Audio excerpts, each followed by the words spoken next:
if there's any problem, if I'm not audible.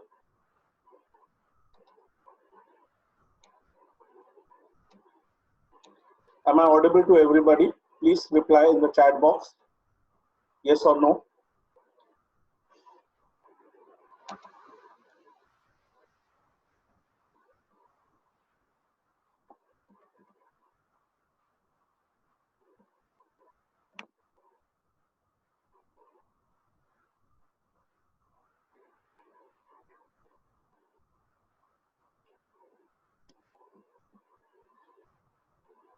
Others, can I expect response from? Can I request response from others? Pooja.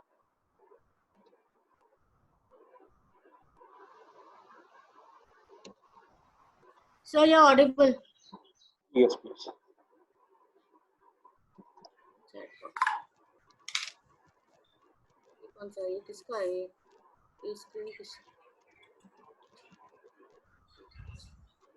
Please mute yourself.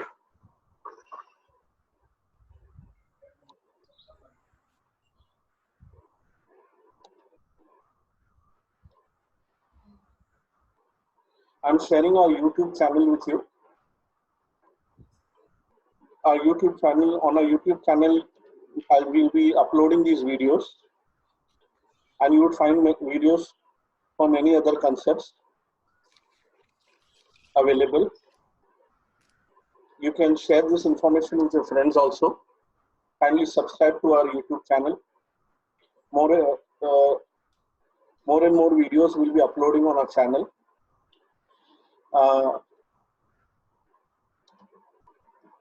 I'm showing you the process of downloading the software. Sir, 1 second. Yeah. Sir, the second, my computer is of 64 bits. So initially you sent 32 bits file. The second file I was unable to get it like. Wait, I'm showing you some other process. Okay. Just give me some time. Give yourself some time. Okay, sir. You go to this website www.python.org. Okay. Please keep a notebook with you. A brief rough pad with you, whatever is comfortable. Yeah, and write down over there www.python.org. Once you go to this website, yes, you click on the downloads link. Okay, Pooja, you can mute yourself, please. Yes, sir. Download. You can click on the downloads link, and in the downloads link, you find the link for Windows. That means we want to download Python version for Windows. If you are using some other operating system on your machine, you can select that operating system. We have the button next to that, download for Windows Python 3.8.3. Click on this button.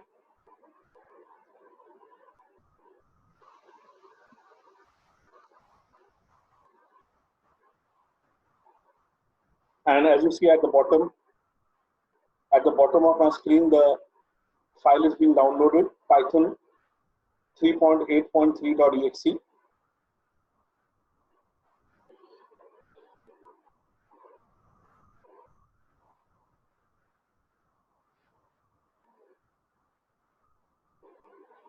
Select that file, click on that file to start the installation process.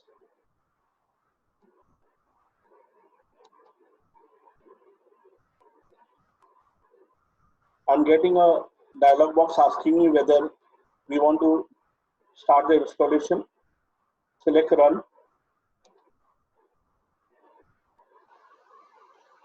Now, friends, just observe this installation of Python. This version of Python that I've got is the 32-bit version. Now, my machine is Windows 64-bit. I know I want the Python version for 64-bit machines. So this download that I've got by default is not the appropriate download for my machine. In case your machine and your operating system is Windows 32-bit, you would go ahead with this installation by, by putting a tick mark on this. See that both of these options are selected. I'll briefly speak about them and select install. The installation will start. I need to install that 64-bit, so I'm clicking on selecting cancel. Are you sure you want to cancel? Yes.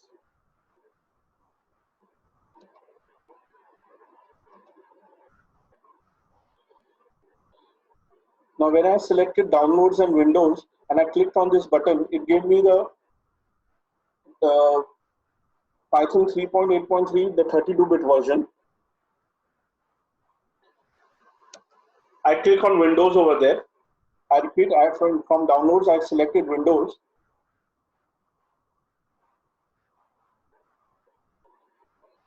Here I'm selecting the first link, latest Python 3 release, Python 3.8.3. I click on this.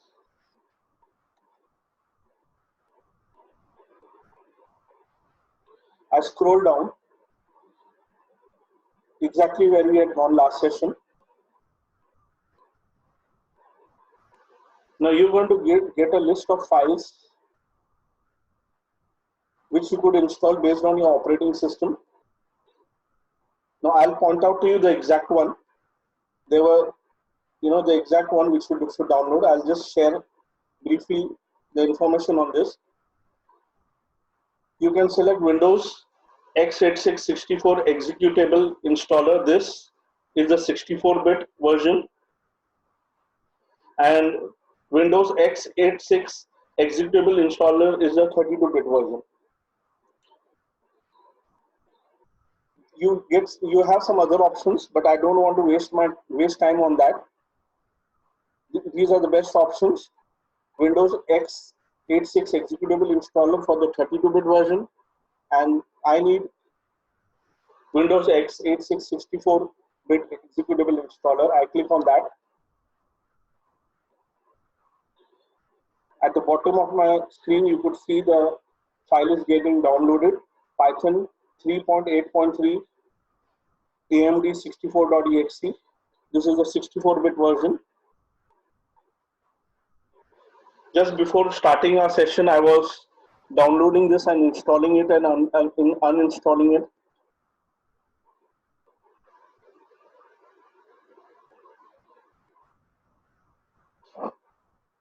It has been downloaded. You may simply click on it to open that exe and start the installation process. I'll share with you where this has been downloaded in your machine. I minimized the browser. In my computer, in the folder downloads, the file has been downloaded, this one just now. So you find the file, exe file inside your computer in the downloads folder. You can also right click on this file and select run as administrator, or you can select open. I would prefer to select run the option run as administrator. I'm getting a dialog box asking me that I want to start the installation. Select yes. Now, before we click on this install now, ensure that you have put a tick mark for both these options. Install launcher for all users. That means we want to do the installation in such a way that all the users on my computer can use this software. In case my computer is being shared by different users, that means at times I am using my computer and by a different login name. My other family members are also using my laptop in case by giving their usernames, and I want Python to be used by everybody. So ensure there's a tick mark on this first option, which is there by default, so that Python is installed for all the users on your machine. Put a tick mark for this option. Next option, add Python 3.8 to the path. Okay, the folder in which we are installing Python will be added to the path in Windows. We will not discuss about this at this level. It would be a bit technical for some of you. So for all, I would just suggest that you select this option. It is a recommended option. In our next level of course, we will surely speak in detail about this. Some of you may be also aware about this, but others who are not aware of it, about it, I would find it a bit technical if I speak about it. Click on the install now option. The installation is started. Pooja, this is why you asked me that you were not able to install the download the 64-bit. So this is the reason I asked you to wait for it today. So now you can download from the website the 3.8.3 version. Okay, sir. The process is going on as you see.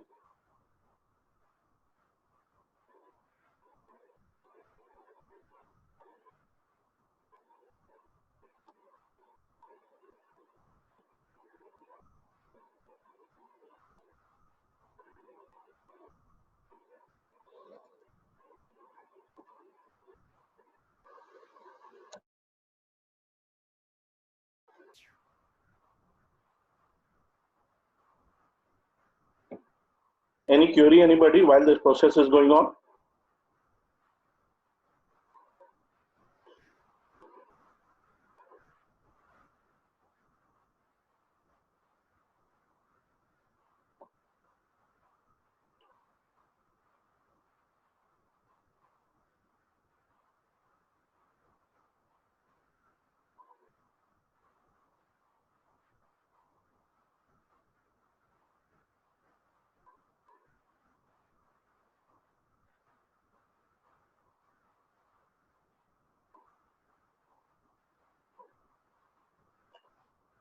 The installation has been done. Setup was successful.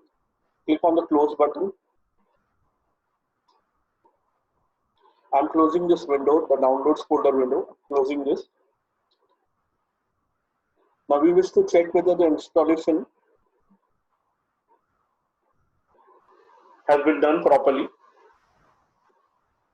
On the start button, I can select all programs.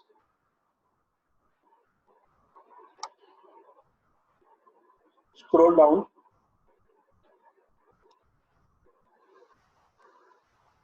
I'll find the group Python 3.8. I'll find the folder Python 3.8. I go inside this folder Python 3.8.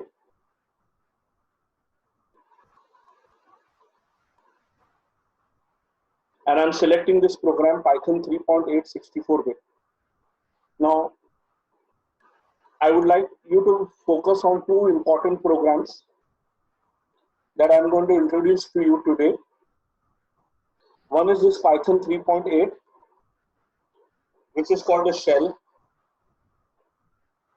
And the other one, the IDLE, this is called the IDLE.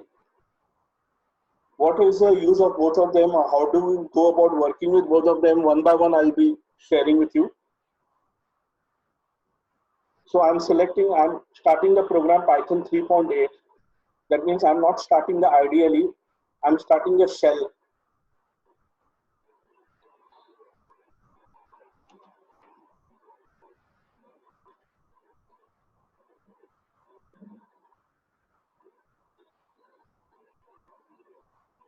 The Python 3.8 64-bit shell has started. We are getting this three greater than symbols. This is called the prompt. This prompt is where we'll be typing our commands. Whatever command we want to execute, whatever command we want Python to perform for us, we'll be typing in front of the prompt, at the prompt.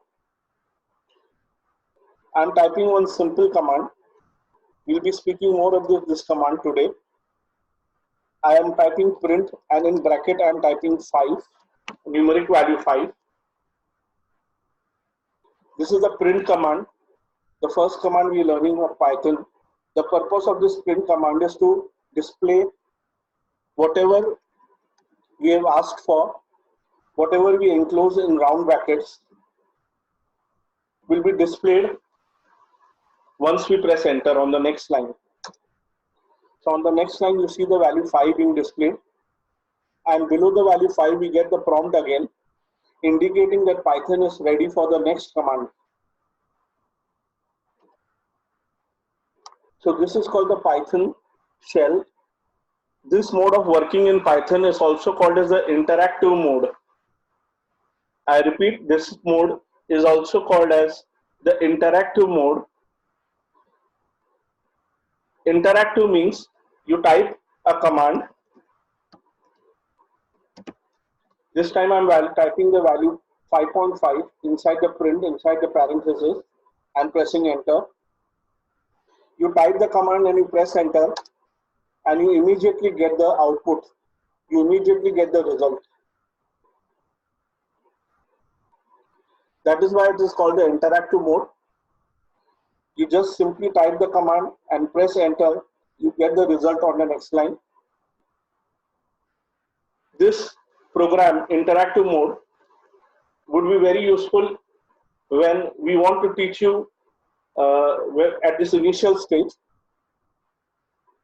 But let me tell you, in interactive mode, you can't write your programs. I repeat, you can't make programs, you can't type programs in interactive mode. And so I'm close the interactive mode, I'm exiting the interactive mode, close this program, and I would show you the other program. So in start button, select programs.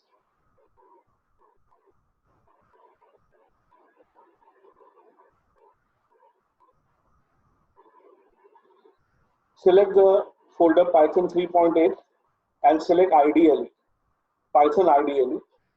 This IDLE stands for Integrated Development Language Environment. I'll tell you what is the full form, what is the meaning, what is the use of this IDLE, what are the features of an IDLE. We'll speak about it after some time. We have started the Python IDLE. We're getting the prompt over here also. Now, what is good about the IDLE is in IDLE you can work in both the modes, what is called as interactive mode and script mode.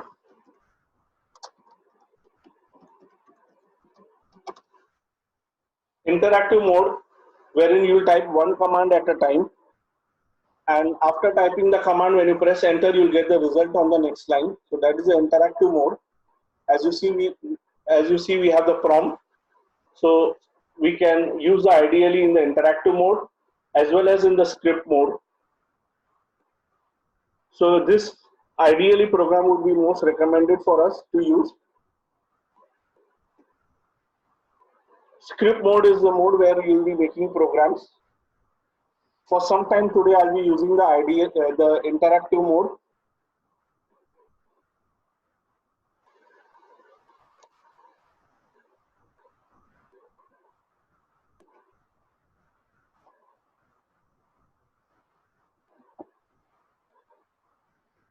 I have this Word document open. I'll just briefly type some notes over here. We'll be sharing these notes with you. After the session, after a few hours or after a few minutes, as the need may be, that if you want to make some modification in the notes and share it with you, we'll be doing so.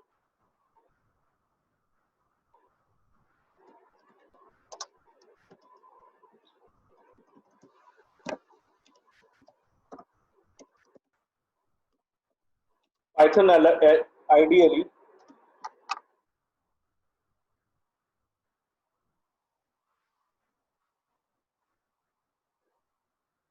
allows us to work in two modes. These two modes are interactive mode, where we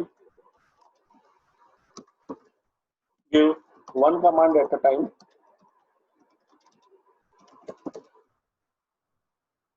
And the other mode is the script mode or the program mode.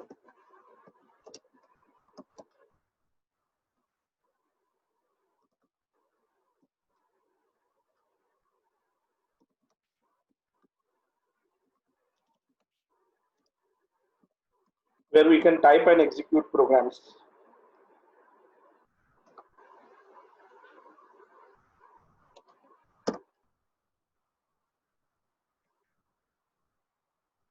Now, what is the use of an IDLE? You see, IDLE allows us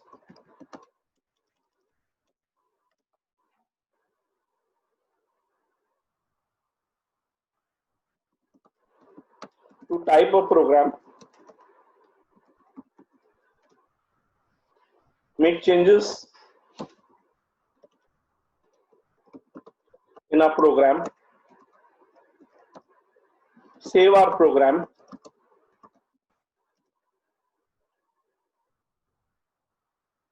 translate our program,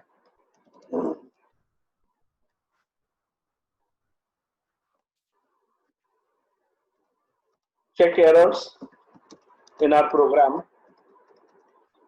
translate our program, and execute our program. So these are the features of the IDLE. All these things can be done with the help of one software alone. That means typing your program, making changes in the program, saving the program, checking errors in the program, translating the program, and executing the program. All this can be done with the help of this software, and that is why it is called as a integrated development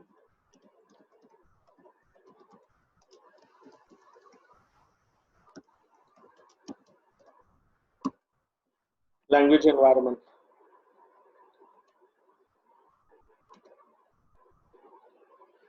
So we are back to a Python IDLE.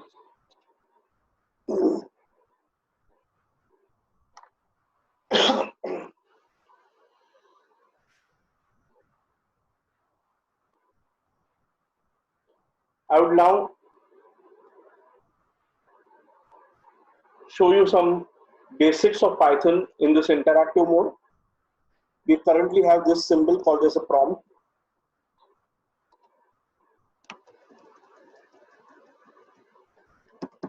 Remember, this symbol is called a prompt.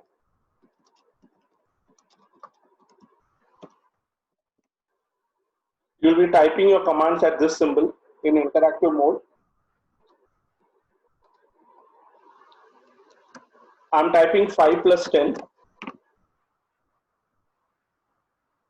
and I press enter. I'm getting the result 15. The same thing I'm typing like this, print 5 plus 10 using the print function, using the print command. In bracket I've written 5 plus 10 and I press enter. I get the same result 15. Now what I want to convey through this example is, in interactive mode it is not necessary for us to write the print command. I repeat, in interactive mode it is not necessary for us to write the print command. Even if we don't write the print command, we'll get the Python will execute our command, it will process our command and give us the result. But remember, later on when we are typing programs, when we're going to go into script mode and write programs, if we want to do something like this or anything else that we wish to do, we have to tell Python to print, that is, give us the result, show us the result. At the moment, you please focus on the interactive mode, where I'm trying to show you that in interactive mode, you can do it both the ways. But in the back of my mind, just remember the reason for me, I could have simply shown this, the first method to you, but the reason of showing the second method to you is so that in program mode, script mode, we should be aware that we should remember that we have to do it this way.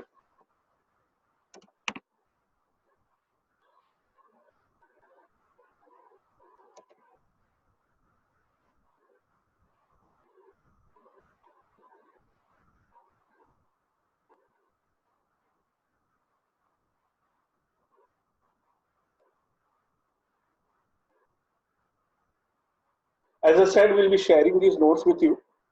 In these notes, we have some fundamentals, some brief introduction of Python.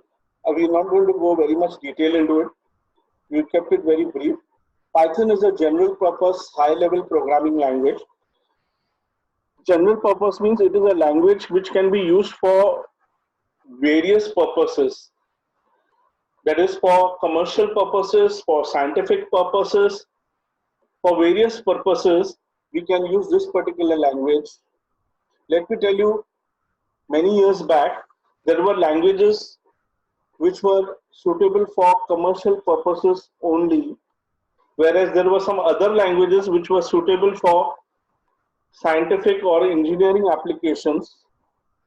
But that is not the restriction in case of Python. We can use it for various purposes. That is why it's called the general purpose. High level means English-like language.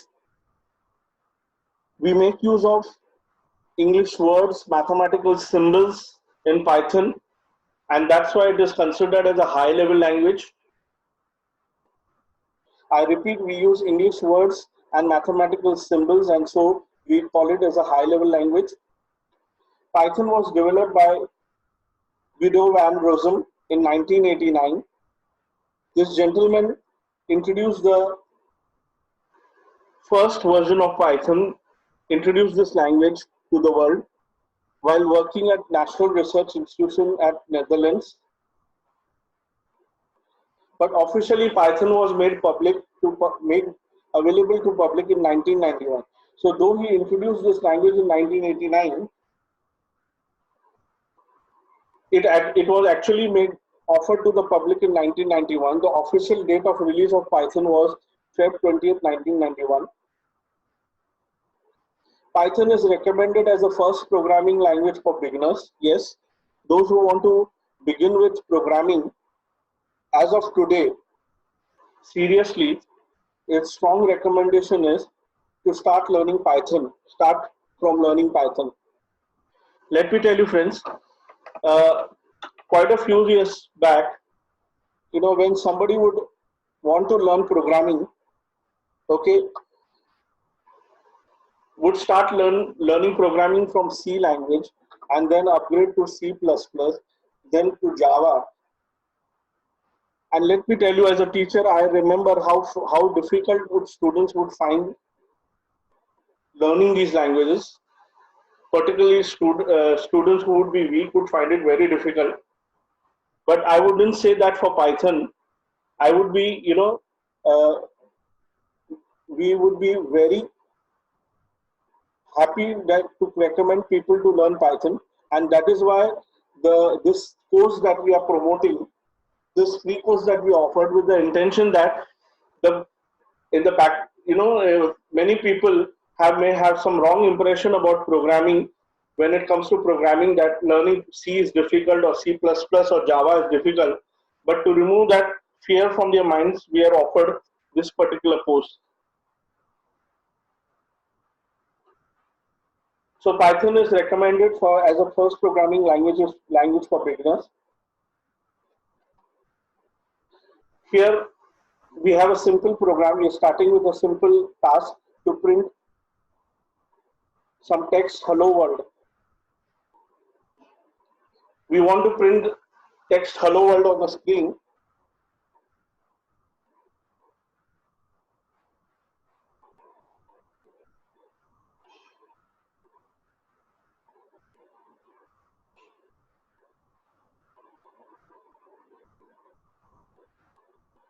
Please hold for a moment.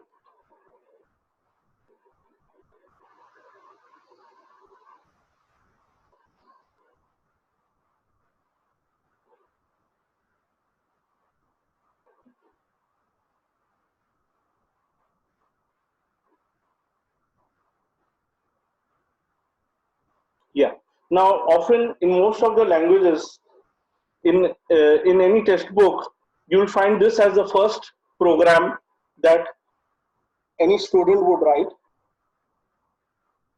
Nothing very special about it. You start with the command print, and within bracket, we want we want this command to show us some text on the screen. So after print, we open the brackets. Whatever we want to display with the help of print command, we have to put it in these round brackets. And if you want to show some text, you should put that text in double quotes. The text I want to show is hello world. It's necessary for us to enclose it in double quotes. I repeat, whenever you want to display some text or whenever you want to work with some kind of text, that text may contain anything, all sorts of characters, but the condition is you have to put it in a pair of double quotes. You should start it with double quotes, end it with double quotes, and whatever you ask print command to print for you, you have to put it in these round brackets. Let me introduce you to this text which we put in double quotes. In Python, we call it as string. I repeat, text which we put in enclosed in double quotes is called as a string.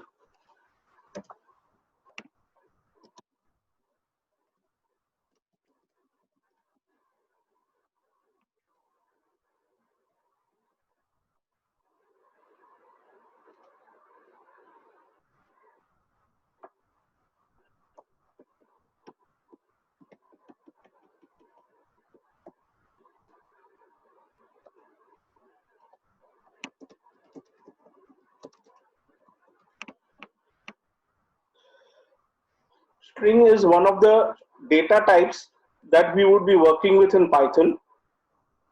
I repeat, string is one of the data types. Data types means one of the types of data that you could work with in Python. I repeat, the string can contain all characters or any character, any number of characters.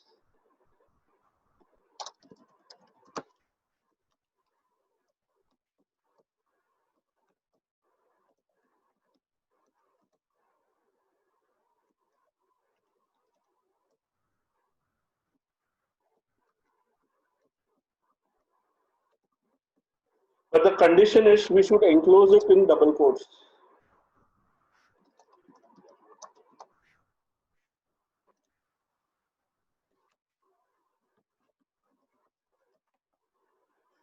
Now, as far as quotes are concerned, we can use this. We can use double quotes. We call this as double quotes. We have to open it and close it with double quotes. Or we can also enclose strings in Python in single quotes. Again, we have to begin it with single quotes or end it with single quotes.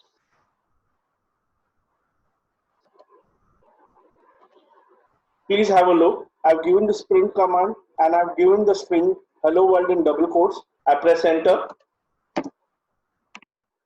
and the output hello world is being displayed without the double quotes, as you see. Okay, it is a responsibility of the programmer to put the string in print command in double quotes, but Python will show us the output without the double quotes. I'm giving the same command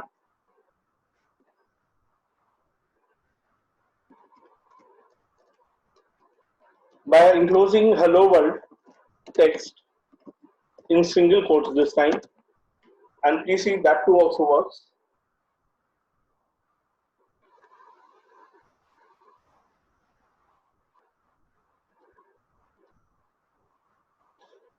Do you have any query, please, in terms of strings? I'll share with you some more examples. Give me a moment and then I'll come back to you. Print in double quotes and typing a string. Dadar, Mumbai, hyphen, after Dadar I've put a comma, then a space, then I've typed Mumbai, then I've given a space, hyphen 400028, full stop, double quotes close the bracket, and I press enter. And please see my text Dadar Mumbai 28 is being displayed on the next line. The purpose of this string was, this example was to tell you that my string can contain all sorts of characters. That means it can contain alphabets, it can contain digits, it can even contain special characters. Comma, hyphen, dot, these are special characters. I'm typing another string. This time I'm putting it in single quotes and I'm typing my mobile number.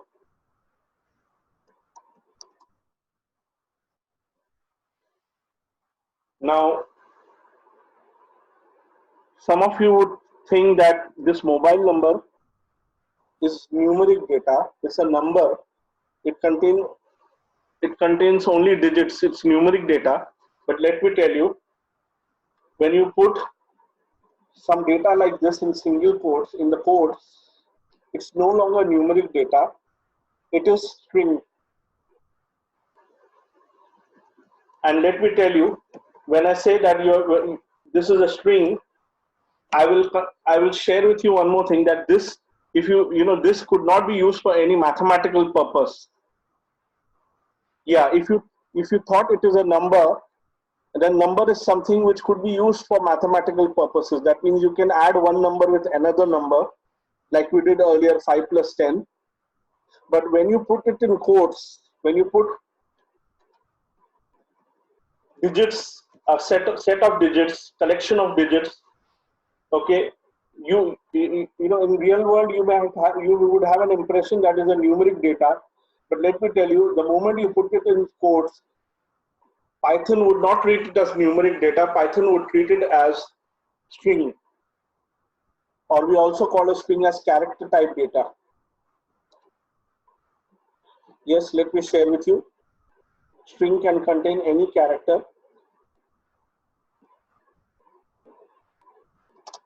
String is also called character type data.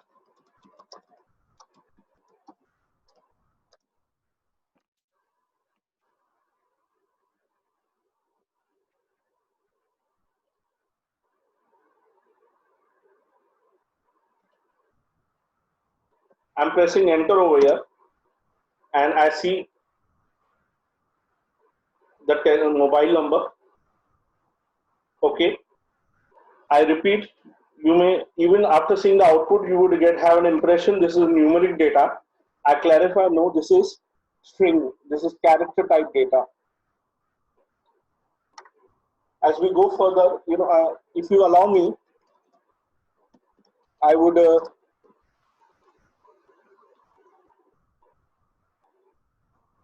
try to make you understand the string. What I meant by you can't do calculations on it. Notice I'm typing in single quotes the value 5 plus 10 I'm writing. Now let me clarify to you, this value, the first value which I've typed in quotes 5 is string, and the second value that I've typed 10 is numeric. I'll be speaking more about numeric values soon after I've completed my discussion on string. But this example I'm simply giving to prove to you that you can't use a string for arithmetic purposes, mathematical purposes. You can't do arithmetic on it. So if you think that we are adding 5 with 10, pressing enter, please see I'm getting an error. The name of this error is type error. This is the line which contains the error. The name of this error is type error. And though the error message is a bit technical, okay, I would suggest that as of now, you don't get involved with it. You just try to understand that I'm doing some kind of arithmetic with strings. That means I'm adding one string value with one numeric value, and that's not allowed. You know, I've tried to prove to this to you that you can't do arithmetic on strings.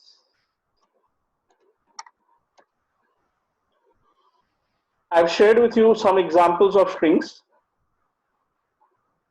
I repeat, the string can contain all sorts of characters, capital letters, small letters, special characters, digits, everything, and any number of characters. One more example I want to share with you. I'm printing the alphabet Z. This time, my string only contains one single letter, and that is Z. It could be capital letter or small letter, doesn't matter.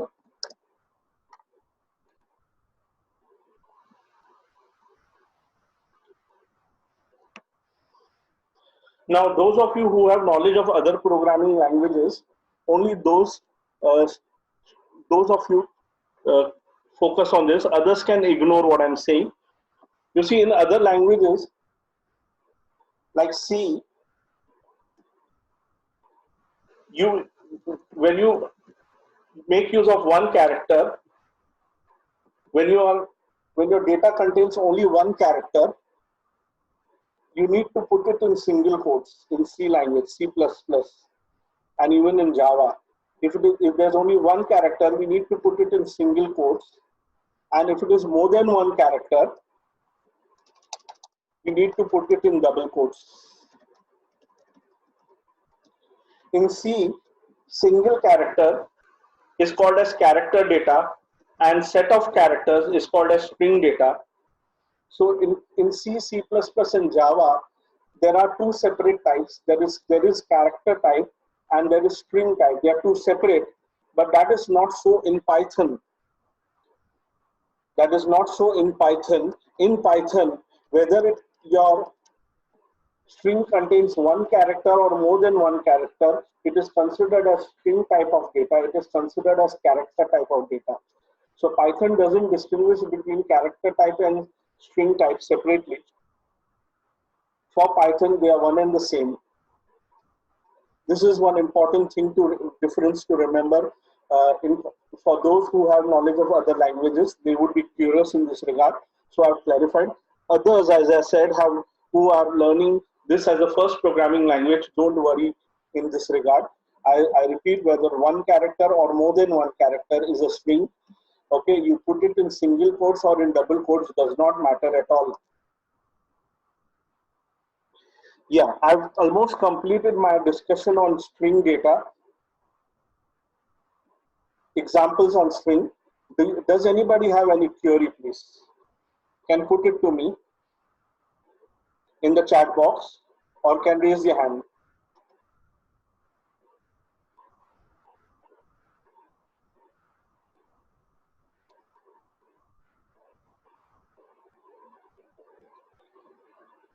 Anybody has any queries? Am I audible, please? Please respond yes or no so we can go further. Sir, you're audible. Any query do you have, please? No, sir. As of now, nothing. Okay, so we go further with the next type of data.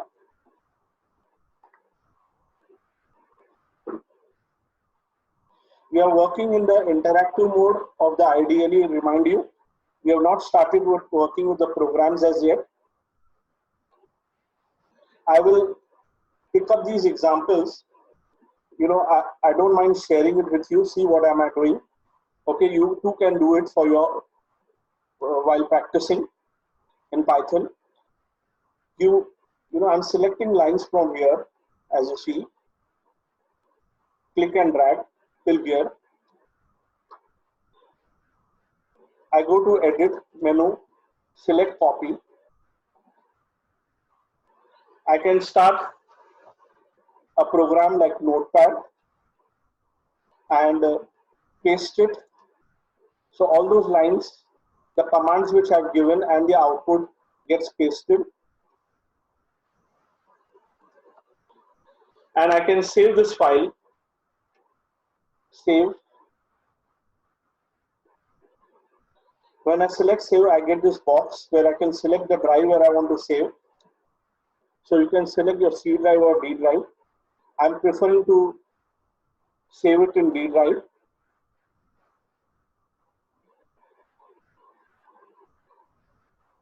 Inside D drive, I'm creating a folder for Apache. I'm creating a new folder by the name Python. I'll name it as June 20.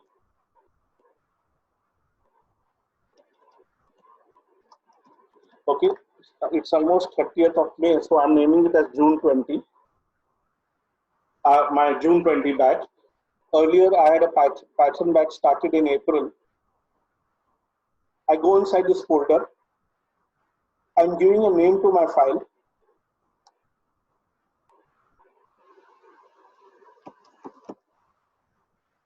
Data types.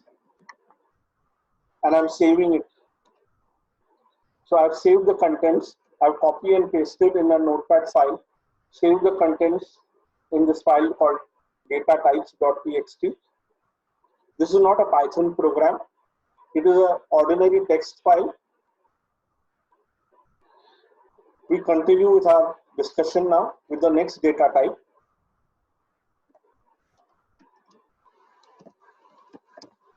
Now this time I've written inside print command within brackets, but this time I have not put quotes, single quotes or double quotes. Let me tell you, this value 10 that I've written is called an integer value.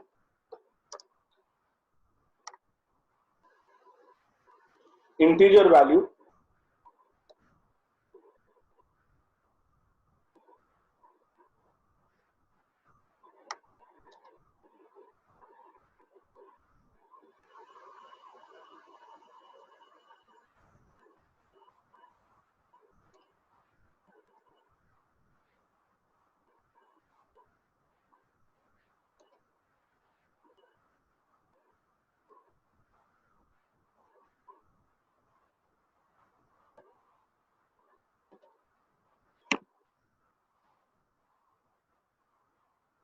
I'll introduce you to the integer values.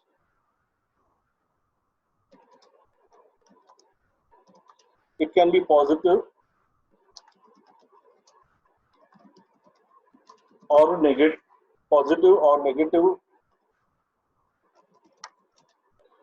value or zero.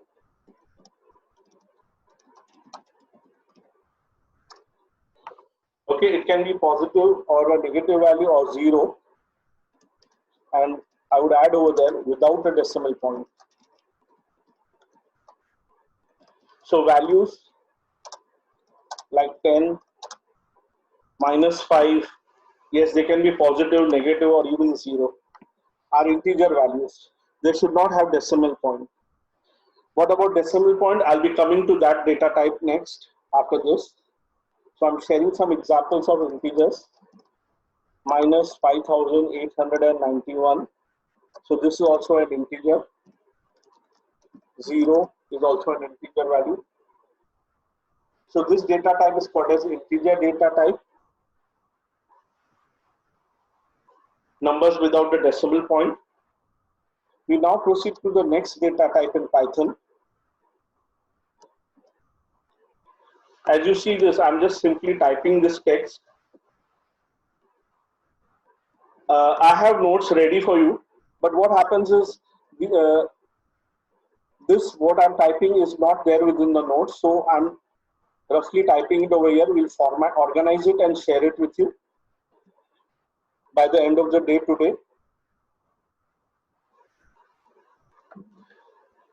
Or much earlier.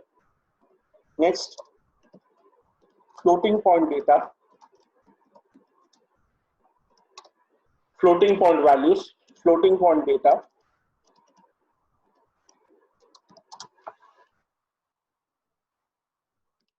it can be positive or negative or 0 and with the decimal point. So values with the decimal point, whether positive, whether negative, sharing some examples with you. 25.75 positive value minus 656.25, okay, or 0. These are some examples of floating point values or decimal. In simple terms, we can call this as decimal values. Print 25.75, 656.25 minus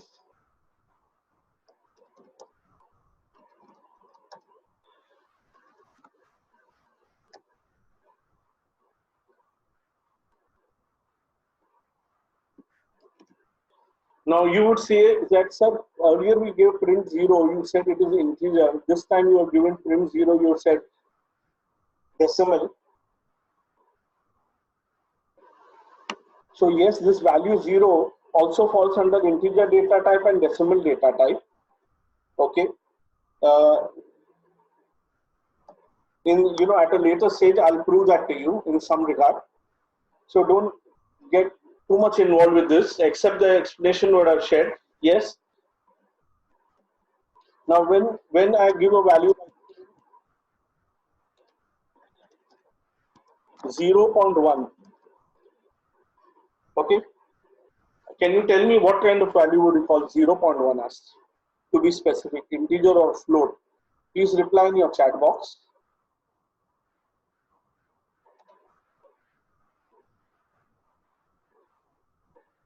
In the chat box, please reply.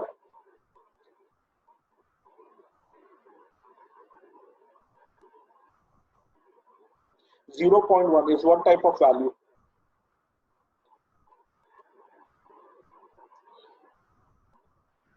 Yes, it is floating point value.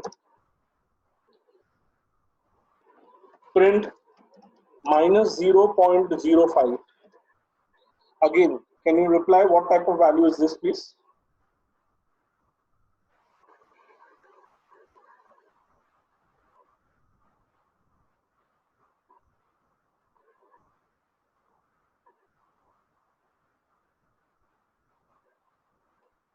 Kindly reply.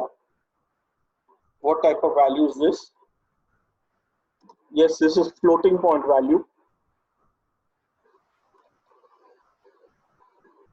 or decimal value. In simple terms, you can call that, you can use that name also. So this was an introduction to integer values, floating point values. Allow me to copy paste them. I'll share these examples with you too also. Earlier till print Z. Okay, this example I've taken. So after that, I've done integer examples on integer and example on floating values. Copying them, pasting them in my notepad file. We'll share them with you.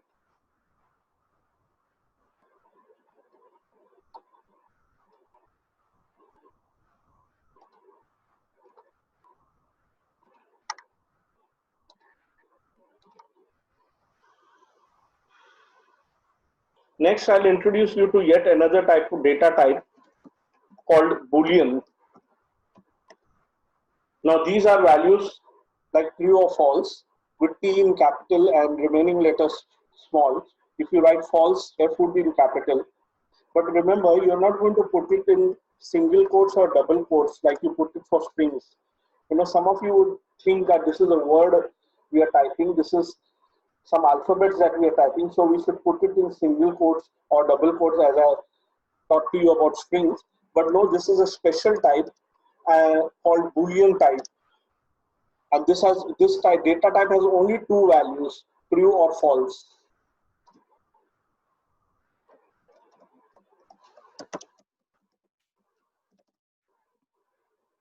Please see, you can't write it. Just try writing it in capital letters, the entire word. or simply T or F, so that's not valid. Okay, it should be written exactly the same way with T capital and the other letter small and without the quotes. So this data type is called as a Boolean data type.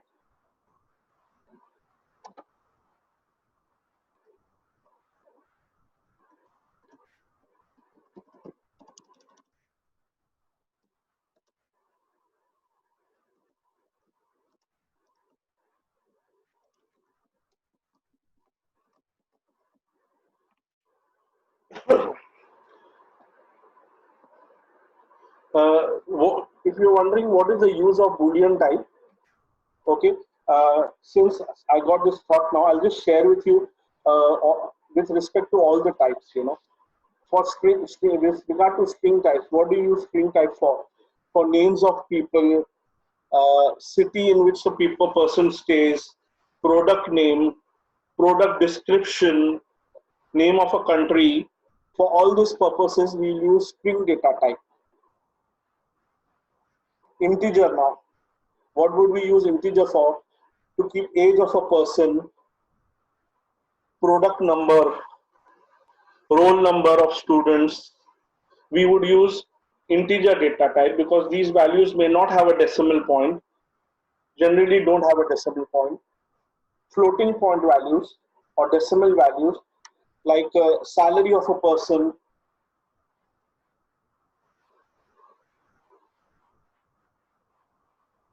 weight of a person, any value which has a decimal point in it. It could be positive, negative. We can use floating point data type. Boolean data type. If you want to store the data with respect to the marital status of a person, married, true or false, whether a person is married or unmarried, whether an employee is temporary or permanent. Say for example, we want to store the data permanent. Okay, in for a particular employee, if we store true, permanent true, that means the employee is permanent. And for that same, for some other employee, if we store false, means the employee is not permanent.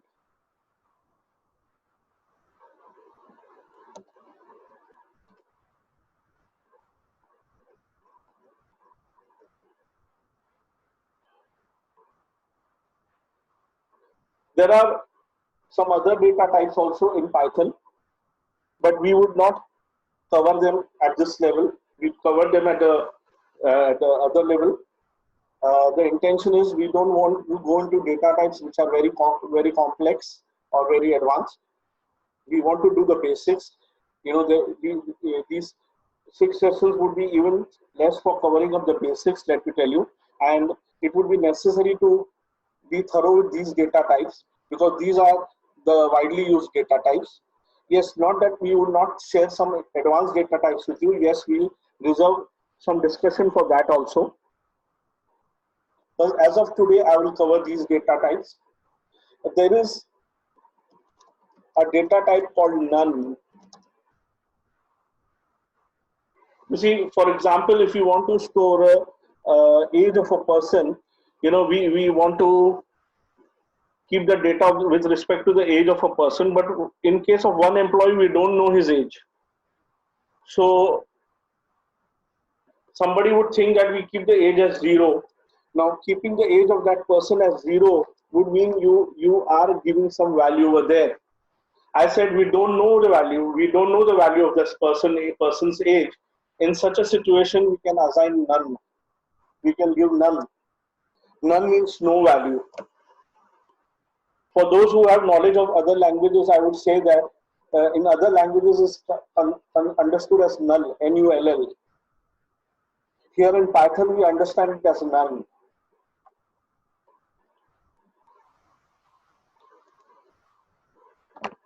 This is an introduction of some of the data types that we expect you to be familiar with.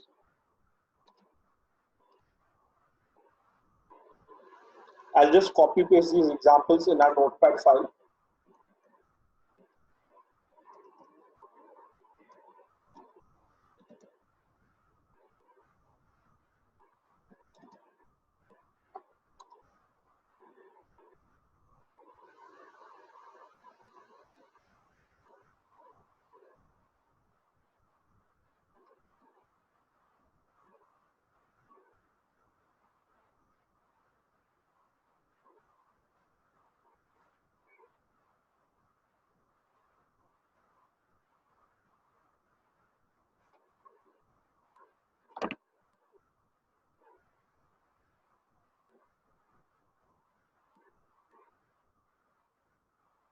we go back to our theory.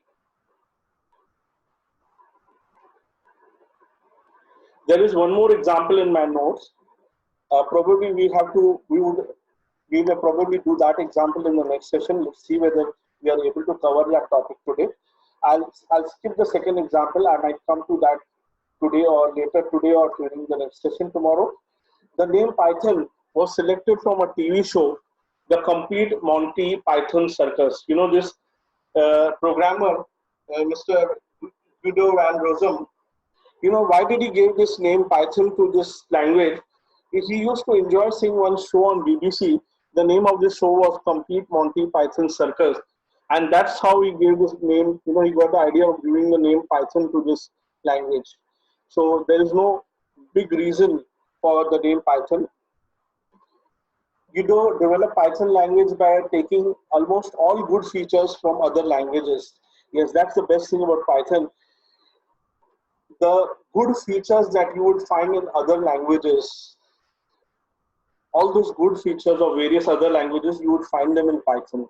So whether it is a feature of functional programming of C language, whether it is a feature of object-oriented programming of C++, whether it is a scripting language feature of Perl and Shell, or whether it is a modular feature of the language called Modula 3, all the features of these popular languages you'll find in Python. So, you know, people who are familiar with these languages, they can very easily get familiar with Python.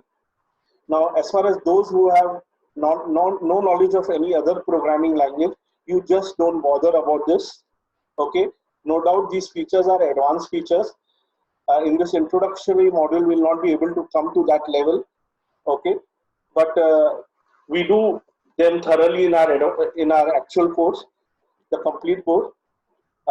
Just to give you share with you the advantage, you already got it, that features of various good languages are covered in Python. That's why it is becoming so popular nowadays. Where can we use Python? Python can be used in developing desktop applications.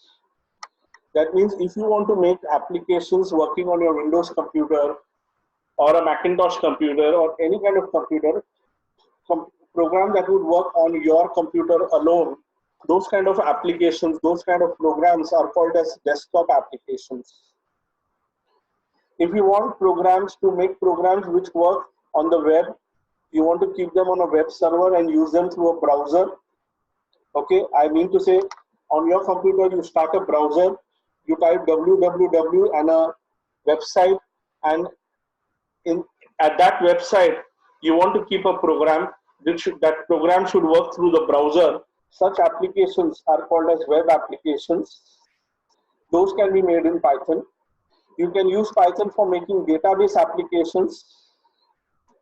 Yes, database applications where, you know, you would write programs in Python which will go to a database server, take the data from there and show it to you, or you type some data and you want to go and store it in a database server. That database server could be an Oracle server, MySQL server, or MS SQL server. Such applications, are called database applications, can be made in Python. Network programming applications can be done in Python. We can use Python for developing gaming. A very popular area where Python is becoming very, very popular is data analysis, data science. Yes, these kind of applications can be made in Python. Machine learning applications can be done in Python. Even applications of artificial intelligence can be made in Python. And besides that, applications relating to IoT, Internet of Things, applications for these various purposes can be made in Python. So that is the reason, you know, let me tell you, you will not find such a versatile language, any other language such a versatile as compared to Python. Internally, Google, YouTube, they use Python coding. Even at NASA or the New York Stock Exchange, applications are developed in Python. top software companies like Google, Microsoft, IBM, Yahoo are also making using Python applications. So this is the advantage of using Python. Any query do you have, please, before I go further?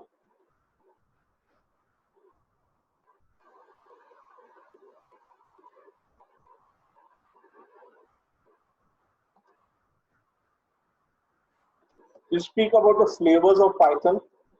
The flavors of Python, that means Python, the version that we have installed is the official version from the company which has introduced Python, the one we downloaded and installed. But besides that, you get Python in various other flavors. That means other companies have come up with their version of Python called as C Python, J Python, okay, Iron Python, PyPy, Ruby Python, Anaconda Python. So these are versions of Python. Uh, like for example, J Python would be preferred by people who have knowledge of Java programming, would like to use J Python, but that doesn't mean they can't use the version that we are using.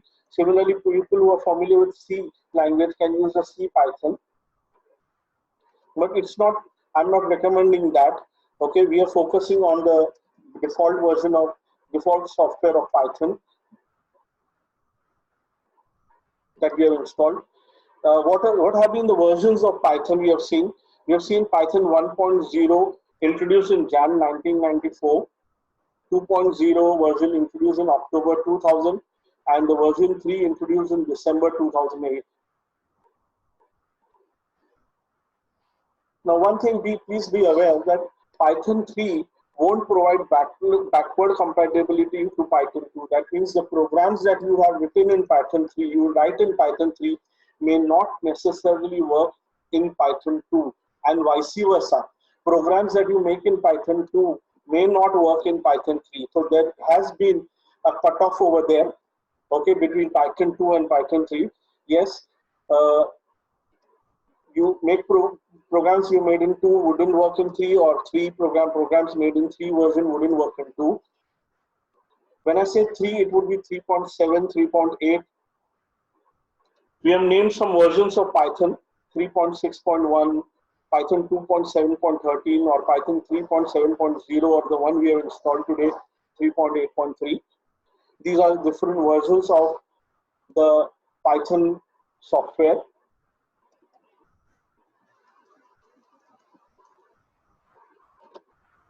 This was a bit of theory I shared with you.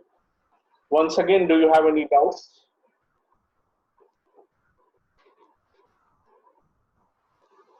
You can give me your doubts in the chat box.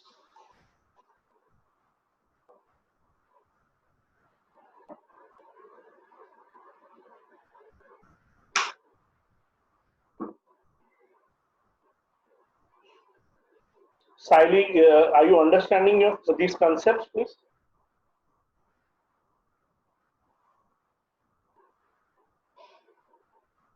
If you have any doubts, specifically, you are hesitating to ask me, you can be at, any of you can be with me at the end of the session for another few minutes and clear your doubts individually also.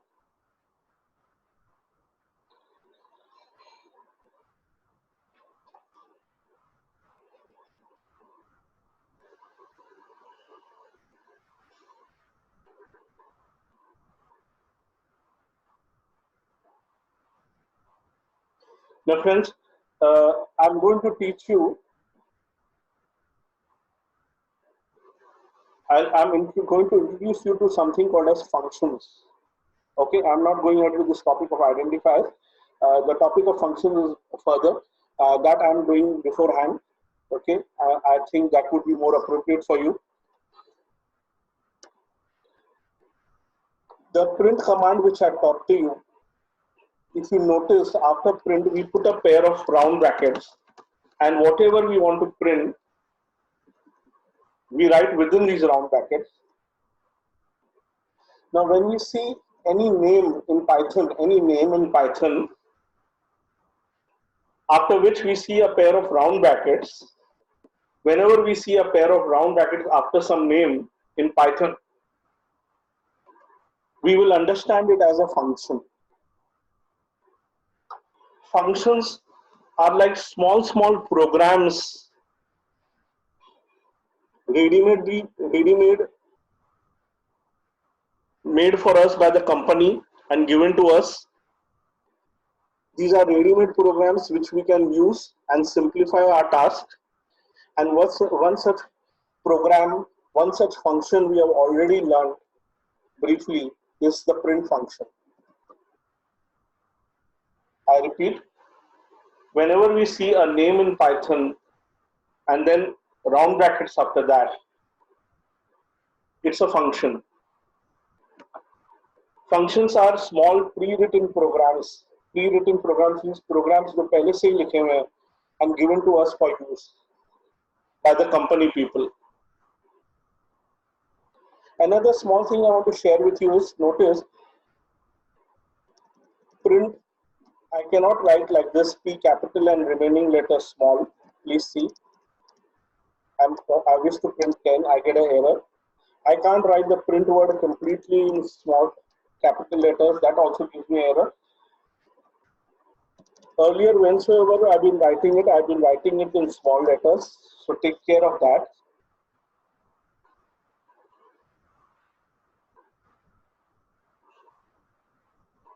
Most of the functions, most of the commands, let me share with you, most of the words that we'll be using, like this print function is given to us by Python. Similarly, many other functions which are given to us by Python, or many other words which are given to us by the Python language, most of them are in small letters. Except I want to point out to you only three: true, that the Boolean value true that we had written had T in capital, false had F in capital, and none had N in capital. These are the three words given to me by Python language where we use capital letters, whereas most of the words and function names, etc., given to me by Python language have to be written in small letters.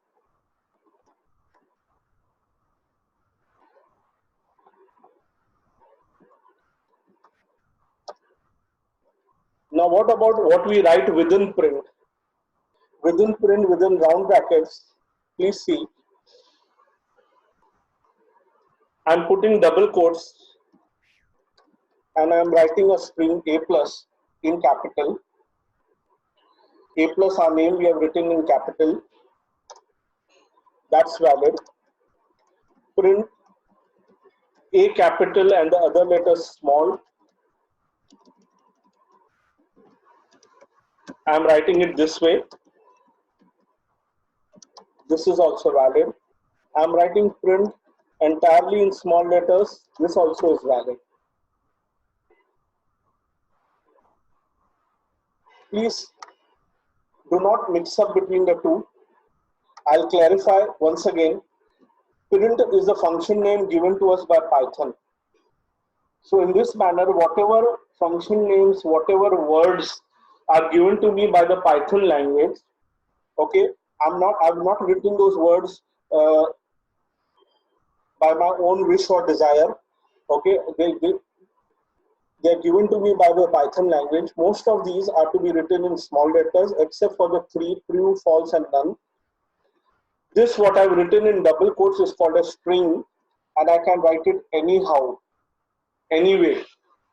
Now, don't be surprised, even if I write it like this: one letter capital, one letter small, another letter capital, another letter small, and then yet another capital. That too doesn't matter at all. It's my wish, it's my data, and I can write it anyhow I want. So yes, whatever is contributed by the programmer, whatever is contributed by the user or the programmer are one and the same, can be written anyhow. Am I clear with this? I'll pick up these examples which I've done with you after none and paste them in the file.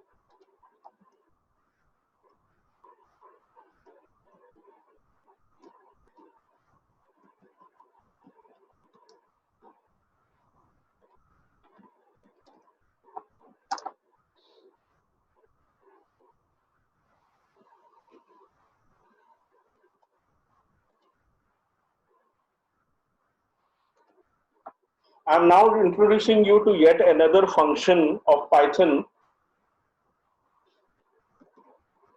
Type is the name of this function, and I'm writing 10. Okay, sometime back I had written print 10. The purpose of print and in bracket 10 was to ask Python to print the value 10 on the next line. The purpose of type function is to tell me the type of this data. Sometime back I was teaching you the data types. The same is being revised now. Please notice I get to see over here int, that is integer type. So all the examples that I've given earlier of integer you can try out and you're going to get the same response, integer. Before the word integer, there's a mention of class. It's written as class integer. Now those of you who are new to this, for whom this is the first language, need not worry about what is class. Just don't worry. Just focus on integer data type. 10 is integer data type. For others who have some knowledge about some other programming language, let me tell you, in Python,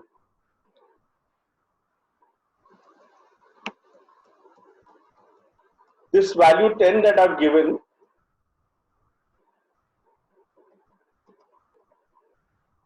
is of integer type, and in Python there is a class named integer.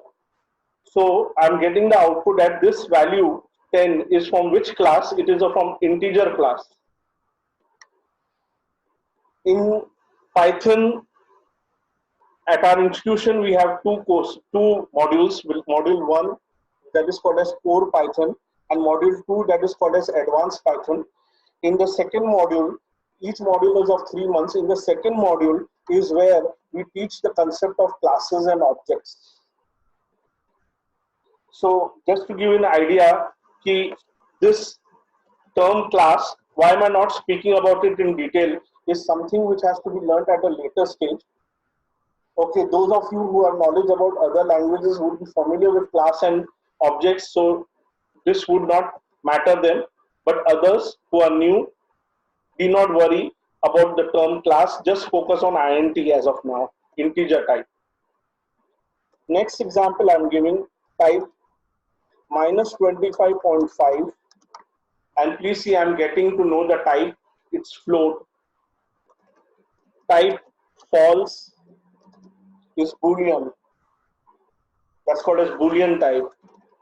Type in double quotes, I'm writing a plus, I'm getting the type as str. These are the various data types I discussed with you. So this was to show you, basically today our focus was on data types and print mainly, and type function also.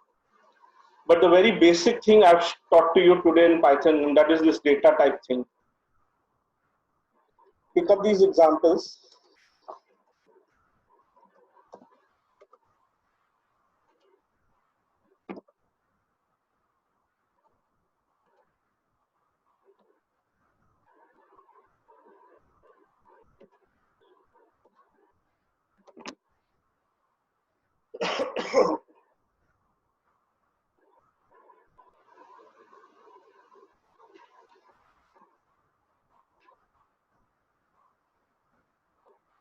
Do you have any query, please, with respect to what we have done?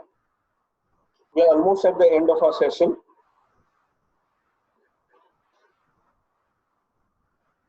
Our syllabus for the day. The next concept would take us time. We will not be able to do it in a few minutes that we have remaining. So I'm open for your queries.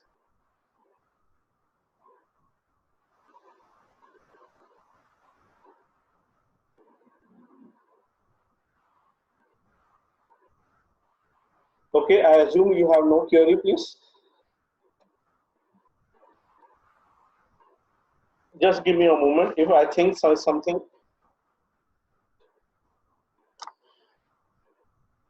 we can cover up today, some other small topic in the given few minutes.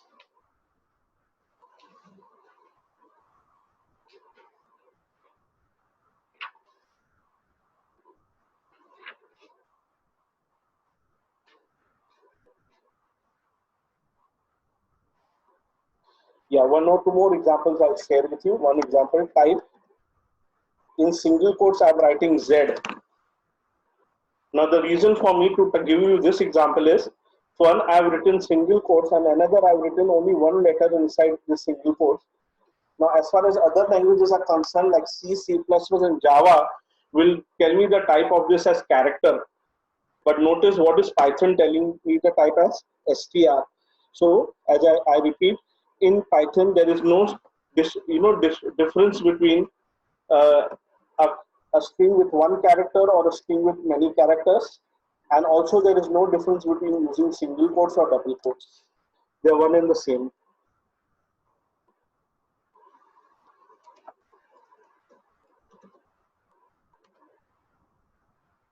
Well, I've done for the day.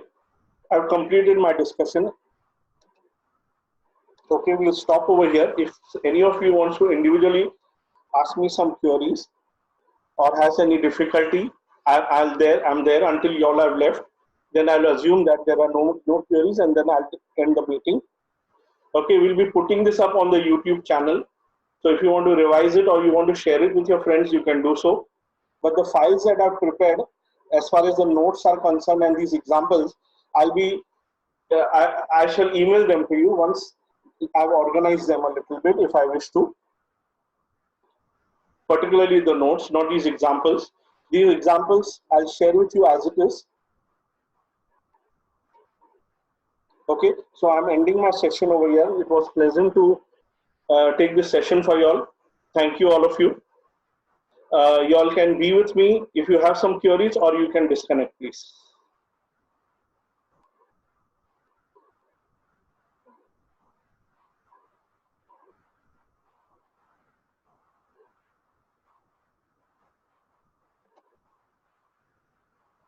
Okay, you can turn your mic on if you want to ask me some queries, or you can leave one by one.